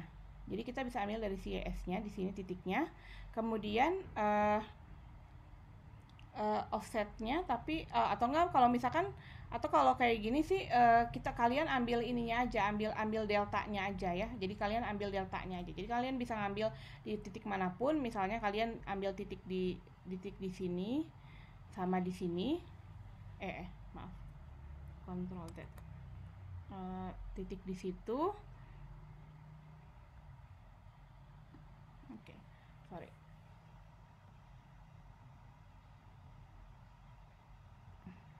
Misalkan kalian ambil 1 2 3 4 5. Misalkan kalian ambil titik di sini ya. Ya, kalian ambil titik di sini, terus kalian baca ke bawah. Baca ke bawah. Kira-kira kalian angkanya berapa gitu. Maka nanti si E-nya itu adalah delta Y dibagi delta X-nya ya. Jadi gradiennya berapa misalkan itu akan dapat E-nya atau modulus elastisitas. Jadi ukuran dari kekekarannya gitu. Apalagi ya? 1 2 3. Kemudian nah, oke, sekarang oke ya, kita cukupkan dulu sampai sini. Kita lanjutkan untuk yang sifat-sifat berikutnya. Nah, ini contoh ini adalah sikap misalkan contoh logam-logam paduan ya, ada Al, Cu, kuningan, Fe, Ni, baja, 1020, titanium dan molybdenum. Ini adalah kuat luluhnya. Jadi ketika dia mulai kuat luluh. Pak Tirto udah gabung ya? Kasih Pak Tirto. Kuat luluhnya dalam bentuk megapascal, kemudian ini adalah kuat tariknya ya. Ya pasti kuat tarik itu jauh lebih tinggi dibandingkan dengan kuat luluh ya. Nah, tapi biasanya kalau untuk desain kita lihat dulu kita pakai kuat luluh karena kita nggak pengen logam kita dipakai nahan beban reaktor terus dia udah bengkok duluan ya. Kita nggak pengen seperti itu. Kemudian ada lagi nih, ini ada persen keuletan atau percentage EL atau elongation. Nah, itu dalam 50 mili atau 2 inci. Jadi pada spesimen dengan panjang 50 mili atau 5 cm ya, kayak kecil gitu. Jadi berapa keuletannya? Jadi bervariasi dari mulai 40 sampai 35. Nah, apa itu keuletan? Ya, jadi kalau kita lihat di gambar berikutnya, keuletan itu didefinisikan adalah ukuran derajat deformasi plastik yang dapat ditanggung bahan hingga saat patah. Nah, jadi keuletan atau ductility itu adalah saat berapa strain derajat deformasi plastik itu strainnya atau E-nya atau epsilonnya saat dia patah gitu. Nah, misalkan kita punya dua gambar. Yang pertama ini dia daktil, jadi kalau dia dikasih beban terus aja dia ntar bakal bengkok, tahu-tahu dia patah tuk gitu di sini ya. Nah, ini adalah ductility-nya di sini panjangnya. Ingat, ductility atau keuletan itu adalah strain ya atau regangan. Jadi dia sumbu X ya. Nah, kemudian saya punya lagi material yang kedua, yaitu dia namanya brittle materialnya atau rapuh. Saya punya kayak misalkan kapur ya, begitu ditek gitu dia langsung hilang gitu. Nah, itu maka misalkan dia uh, dia sampai sini aja udah patah. Jadi strainnya adalah seperti ini gitu. Nah, jadi itu adalah percent elongation. Jadi percent elongation itu dinyatakan dengan percentage of elongation dinyatakan dengan LF atau final length atau panjang final dikurangi dengan panjang awal dibagi dengan panjang awal. Jadi delta L dikali 100%. Ya. Sementara area of reduction jadi atau enggak area of reduction. Jadi pengurangan area ya. Karena dia ketika ditarik nanti ada necking di tengahnya spesimennya dia akan jadi lebih kecil, maka itu dia akan kecil ya, si finalnya lebih kecil dibanding yang gede. Jadi mungkin awalnya yang asalnya agak gede gitu dia jadi kecil gitu sebelum dia patah gitu. Nah, sementara kalau misalnya bahan yang sedikit atau tidak mengalami deformasi plastik sebelum patah disebut dengan bahan yang rapuh atau brittle. Jadi kalau kalian lihat bangunan tiba-tiba nggak ada hujan, nggak ada angin, tiba-tiba langsung patah, patah langsung rubuh ya, itu karena dia brittle ya. Nggak mungkin si bangunan itu dia bengkok dulu kan ya, pasti dia langsung kena memang udah mungkin ada retakan terus dia patah gitu. Nah kalau pengaruh temperaturnya naik maka tensile strength-nya dan sigma Y-nya adalah menurun ya, akan turun gitu. Jadi kekuatan material, kekuatan logam kalau temperatur operasinya naik itu lebih menurun. Namun dia lebih ulet, lebih mulur, uletnya meningkat. Oke. Nah, ada lagi namanya resilience. Nah, jadi ini we have to be in resilience in a pandemic gitu ya. Kita harus bisa resilient, mahasiswa juga ya, baik dosen atau mahasiswa kita harus bisa resilient di masa COVID pandemic ini. Nah, apa sih resilient gitu? Resilient itu adalah kapasitas bahan untuk menyerap energi saat dia mengalami deformasi plastik ya. Jadi kalau resilience, kalau saya balik lagi ke sini, jadi dia adalah luas daerah di bawah kurva stress strain hingga sampai dia kuat dulu. Jadi kalau misalkan saya balik lagi ke sini, yang disebut dengan resilience, misalnya ini adalah kuat dulunya, ya. Misalkan ini adalah kuat, saya ganti warnanya deh. Nah gitu ya. Ini adalah daerah elastik. Sampai sini misalkan kuat dulunya dia elastik. Nah, yang ini adalah resilience. Nah, makanya kenapa katanya we have to be in resilience gitu ya dalam masa-masa seperti ini. Artinya kalau kita dikasih beban ya, we can bounce back gitu. Kita bisa balik lagi gitu. Kita bisa balik lagi ke seperti semula. Ketika kita kasih beban terus nanti bebannya dihilangkan ya, dilepaskan, kita bisa bounce back ke seperti semula. Nah, itu adalah resilience gitu. Jadi kita coba-coba sama-sama ya, dikasih tugas yang banyak, dikasih tugas yang ini mata kuliah ini harus belajar, ini harus ini ya. Apalagi kalau saya punya tiga anak yang lagi sekolah nih sekarang ya. Jadi waduh, kalau pagi-pagi itu udah jadwal ini itu sambil ngajar dan sebagainya itu.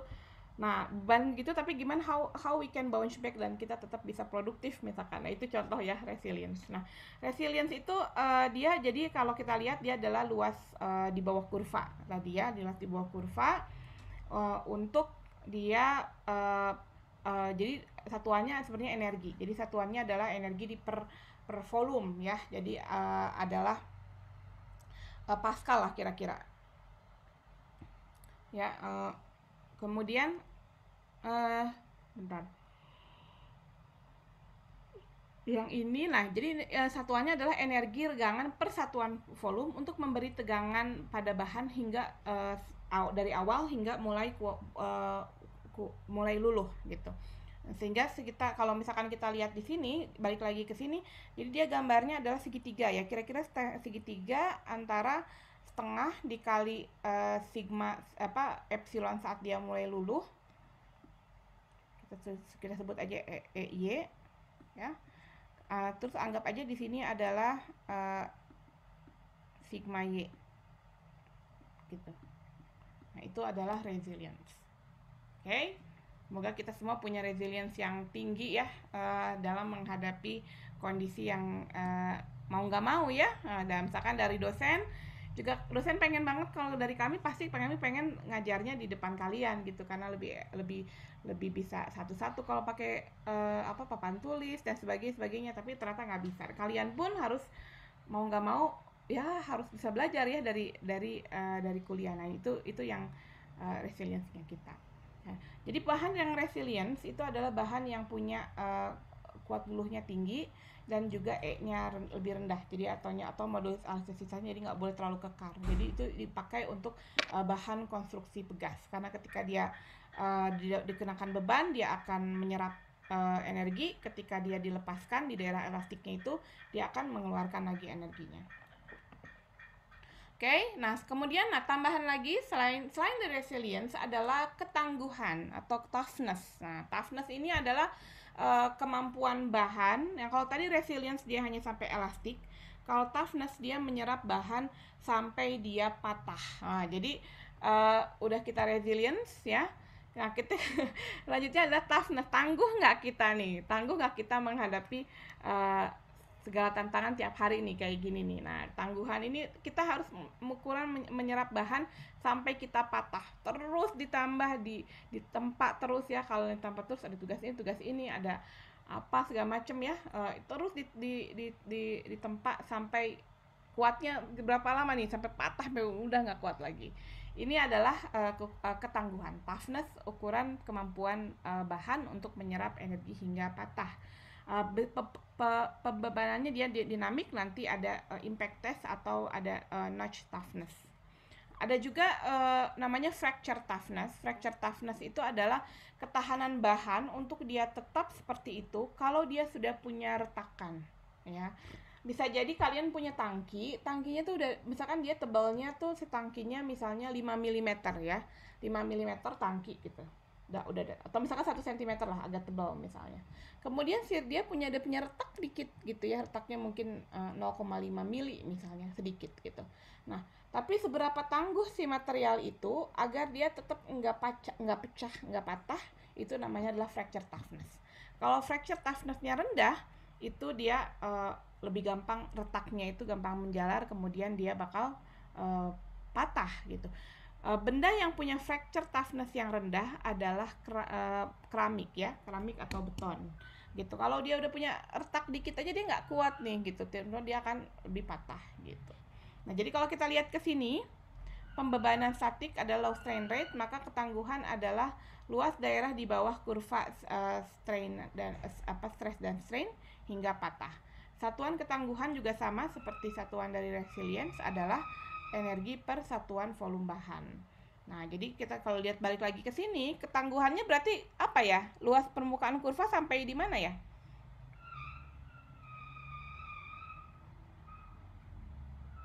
Kalau resilience dia sampai sini, kalau ketangguhan dia sampai mana? Luas kurvanya.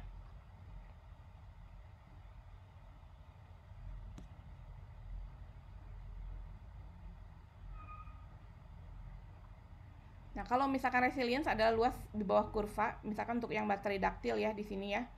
Nah, ini, nah kalau misalkan ketangguhan ini adalah yang bagian dia sampai patah. Berarti luas ini yang warna merah ini semua ya. Jadi dari sini sampai sini. Nah, ini adalah ketangguhan. Ya, ini toughness-nya. Toughness.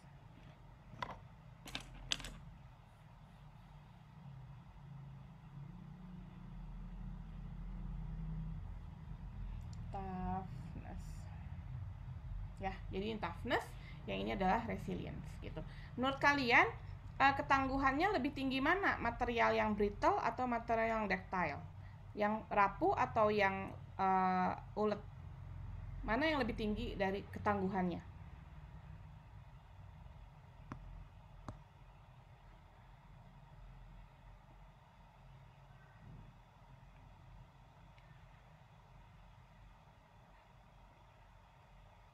Mana yang lebih tinggi ketangguhannya? Material yang ductile atau ulet, atau material yang rapuh atau brittle. Yang daktil ya, Bu? Betul. Jadi material yang daktil ya. Jadi material yang daktil itu dia lebih tangguh, lebih bisa menyerap energi. Makanya nanti kita akan lihat contohnya di logam misalnya ya. Kita mau material yang kayak gimana? Apakah kita mau bikin bodi mobil gitu ya, yang kalau misalnya ditabrak dia lebih baik bengkok, banyak menyerap energi. Nah, ini energi ya, energi persatuan volume. Jadi energi ini energi dari impact dari tabrakan itu bisa diserap oleh si ini gitu. Atau kita mau yang brittle, yang kekar, dia nggak gampang bengkok. Misalnya kita mau bikin pisau ya, kalau pisaunya gampang bengkok-bengkok, wah itu kan jadi nggak enak kan ya untuk bikinnya gitu. Maka kita bikin, misalkan kalau untuk pisau kita harus buat material yang brittle. Kita buat logam yang brittle atau yang kaku ya, yang kekar gitu, yang lebih kekar gitu. Nah, gimana caranya? Sama-sama stainless steel, sama-sama steel, sama-sama baja gitu. Gimana kita tahu ini material ini bisa baja yang ini bisa buat bikin pisau dapur yang tajam atau mungkin pisau operasi? Material mana yang bisa dibikin untuk sedan ya, untuk bikin bodi mobil. Nah, itu nanti kita akan lihat di bagian pemrosesannya gitu. Oke, ini sudah, ketangguhan sudah. Nah, sekarang saya jelaskan sedikit tentang true strain dan true stress. Jadi sebenarnya walaupun ini namanya adalah engineering ya, tapi karena dia dibagi dengan A0, sebenarnya yang asli itu adalah ini true stress. Cuman nggak kita hitung ya, nggak kita hitung karena kurang susah bisa kita, karena nggak mungkin kita ukur si luas penampang sesaat ya, yang instannya itu di alat ukur gitu, kita susah gitu, gimana cara ngukurnya gitu kan ya, masa dia di tengahnya dipepetin terus, nanti kurang baik. Nah, jadi kalau disebut true stress itu adalah F dibagi A SAI atau luas penampang sesaat, sementara true strain itu adalah L ln dari LI per L0 nya, jadi panjang sesaatnya juga gitu. Jadi sebenarnya nanti stresnya dia naik ke atas, struknya tuh dia begini harusnya. Jadi stres nanti dia terus dia makin panjang, panjang. Jadi begitu stresnya naik, stresnya juga naik sebenarnya ya. Nah, baru dia mati tek gitu. Nah, dan ini ada ada hubungan antara epsilon T atau true strain dengan epsilon engineering. Nah, ini juga antara true stress dengan engineering stress ya, ada hubungannya. Oke, nah jadi nanti akhirnya stres daerah neck tidak hanya aksial, maka dia dikoreksi dengan stres dan lebih kecil dari beban, maka ada kurva corrected ya. Jadi ini sebenarnya kurva yang kira-kira yang dikorektednya adalah yang sebelah sini sebenarnya. Tapi untuk perhitungan kita biasanya tetap pakai yang engineering stress karena masih bisa dikuantifikasi lebih baik. Nah, kemudian antara deformasi awal sama deformasi plastik ini tambahan saja. Jadi si true engineering stress itu adalah K dikali dengan dari epsilon dari true-nya pangkat N. Nah, ini dan ini ada angka-angkanya, nilai-nilai konstanta untuk mengetahui, untuk menghitung, dan K-nya juga ya, untuk menghitung dari true stress atau tegangan yang benar ya, tegangan yang benar gitu. Nah, ini ada nanti hubungannya nanti tentang strain hardening eksponen yang nanti akan dijelaskan di bab berikutnya. Oke, nah tambahan lagi, kadang kalau misalkan dia sudah nyampe ke plastik gini ya, nah sini misalkan dia ditarik nih ya, tarik dia elastik nih, kemudian dia kesini plastik terus tarik lagi gitu ya sampai sini, kemudian kita atau tarik sampai daerah sini ya. Nah, kadang-kadang dia tuh nggak bisa balik lagi ke sini gitu, dia nggak bisa balik lagi ke sini, tapi saat dia nyampe sini dia di unload, dia kadang-kadang baliknya dia ke sini. Nah, sehingga dia punya ada yang udah mulur, dia nggak bisa balik lagi gitu. Nah, jadi pada uji tegangan atau regangan, ketika bahan dilepas itu sebagian deformasi itu recovered sebagai elastic strain recovery gitu. Jadi dia naik ke atas, kalau dia turun lagi dia bakal ke sini gitu. Ketika pembebanan diulang, maka kurva onloadingnya itu akan dimulai pada titik ketika dia mulai onloading gitu. Jadi kalau dia udah nyampe sini, ketika udah plastik, ketika dia dilepas plastiknya, dia nggak akan turun ke bawah ke sini, tapi yang elastic recovery-nya, elastik deformasi elastiknya dia balik lagi ke semula, jadi ke sini lah kira-kira. Jadi dia akan turun ke sini gitu. Jadi kalau kita udah kayak kalian narik apa ya, saya punya apa ya sini, saya punya plastik. Jadi kalau saya punya plastik ya, nih bendera. Kalau saya tarik plastiknya sampai dia bengkok, misalkan saya tarik ya, sini bengkok gitu ya, ditarik gitu. Ketika kita lepas, dia nggak akan tetap, katanya kan plastik dia nggak bisa berubah semula ya, tapi masih ada sedikit elastic recovery yang dia ngebalikin lagi yang ke sebelah sini. Gitu. Itu adalah elastic recovery. Kemudian apalagi nih? Nah, tadi udah apa aja tadi? Kekuatan, kemudian keuletan, kemudian stiffness atau kekekaran, kemudian ada resilience, kemudian ada ketangguhan. Nah, sifat berikutnya adalah kekerasan atau hardness. Kekerasan itu tidak sama dengan kekuatan ya. Jadi kekerasan adalah ukuran ketahanan bahan terhadap deformasi plastik lokal. Jadi biasanya untuk kekerasan kita ada misalkan ini si ininya ya, si logamnya. Nanti kita bebankan kayak kayak indenter, kayak cincin gitu ya, titik batu cincinnya yang dari diamond, dari yang kuat, yang sangat keras, terus dia ditekan ke situ. Nanti dia akan akan bengkok gitu, deformasi plastik sedikit. Nah, itu yang diukur jadi ukuran kekerasan. Nah, uji kekerasan, ini hilang kemana nih? Bentar. Oke. Ya. Uji kekerasan itu sebentar saya balik lagi ke yang tadi ya. Ini kalian masih bisa lihat layar saya?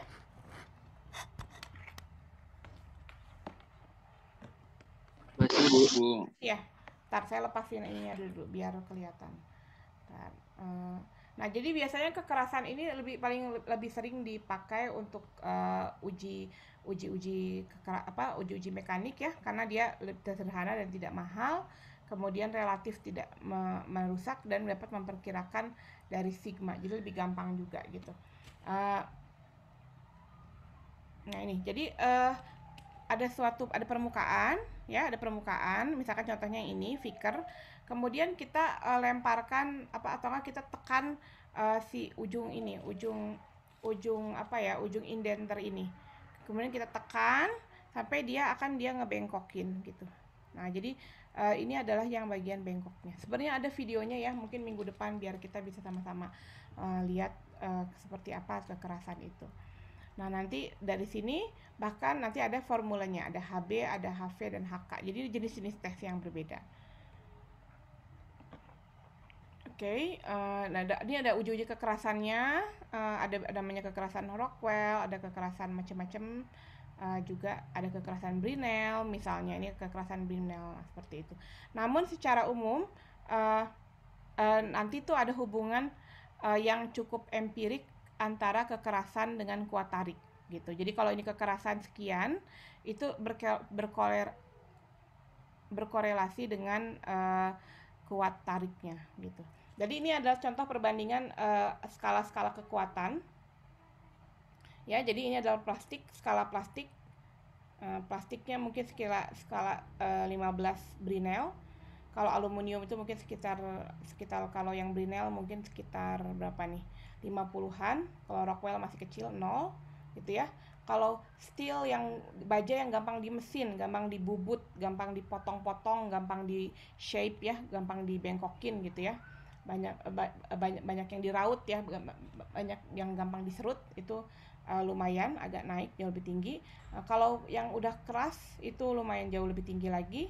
Terus cutting tools, nah baja tapi digunakan sebagai buat perkakas ya, itu jauh lebih tinggi lagi. Kemudian juga ada nitride steel, berarti yang baja yang sangat kuat gitu, seperti itu.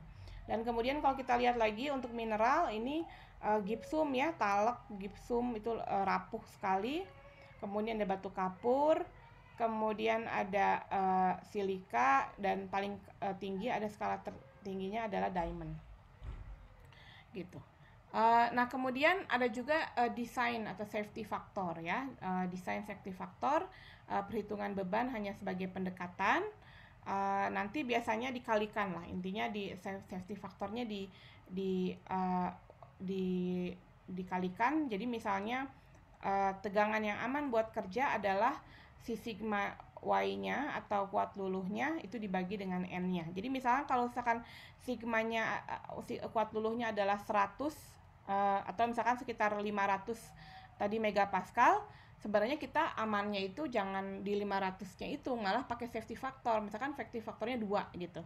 Berarti dibagi dengan 2. Jadi kalau kita mau aman, kalau pakai operasi di bawah 250 megapascal. Jadi setengahnya dari 500 megapascal itu gitu.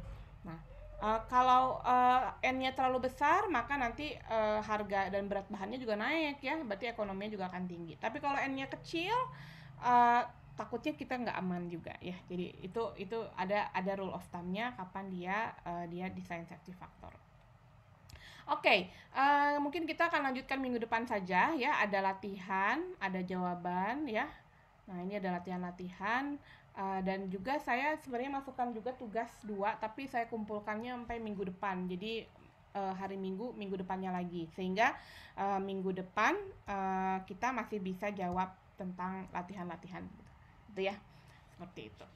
Oke, mungkin sampai sini dulu.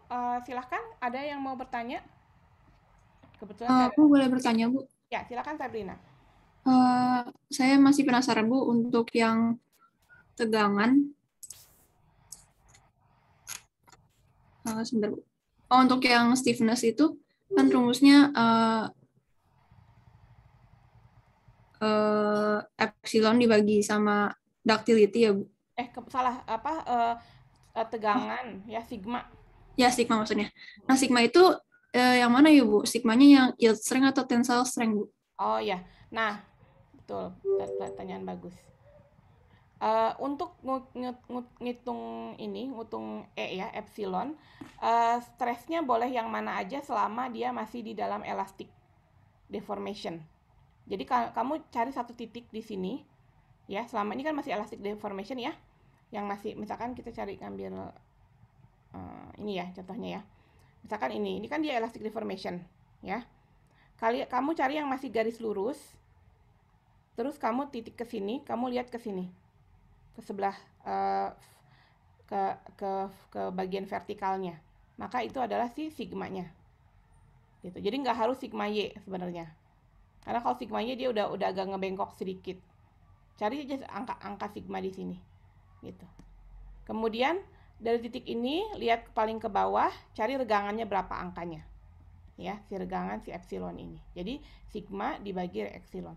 Sigma itu apa? Sigma itu adalah stres atau tegangan. Kalau yang ini apa? Ini sigma, tapi ini sigma Y atau kuat luluh.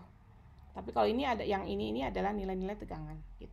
Jadi intinya karena kita cuma pengen gradien aja ya, Sabrina ya. Mau kamu ngitung di sini, mau ngitung di sini juga boleh. Oke, Bu. Terima kasih, Bu. Ya. Oke, silakan. Ada pertanyaan lagi?